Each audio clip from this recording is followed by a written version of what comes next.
सध्या site can't access असा error येतोय आपल्याला.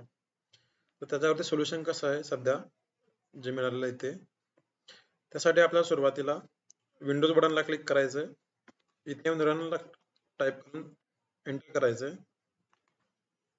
नंतर या ठिकाणी इथे ncpa.cpl ही कमांड टाईप करायची आणि ओके करायचंय.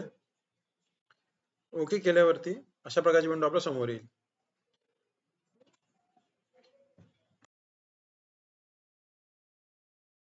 त्यानंतर जे काय आपलं नेटवर्क असेल कनेक्टेड तर डबल क्लिक करायचंय. यामध्ये इथे प्रॉपर्टी नावाचा ऑप्शन आहे, तर प्रॉपर्टीजला क्लिक करायचंय. प्रॉपर्टीजला क्लिक केल्यानंतर इथे TCP IPv4 इथे क्लिक करायचंय आणि मग प्रॉपर्टीजला क्लिक करायचंय. आता हा जो काय एरर येतोय हा जर रिझॉल्व्ह करायचा असेल आपल्याला तर इथे जे DNS ऑटोमॅटिकली सर्व्हर आपण दिलेले त्यासाठी आपल्याला इथे ते काढू, त्याऐवजी हा सेकंड ऑप्शन आहे, use the following DNS server address. यामध्ये आपल्याला 1.1.1 आणि सेकंडरी अल्टरनेटिव्ह DNS मध्ये 8.8.8 असं आपण DNS घ्यायचे आहेत.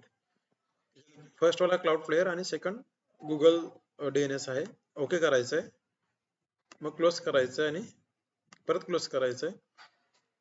पूर्ण विंडो क्लोज केली. आता साईटला ऍक्सेस करून बघूया.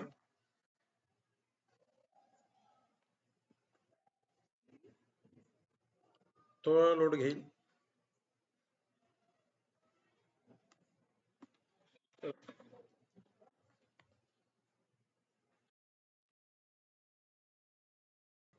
हे बघा अशा प्रकारे आपली साईट आता ही सुरू झालेली आहे.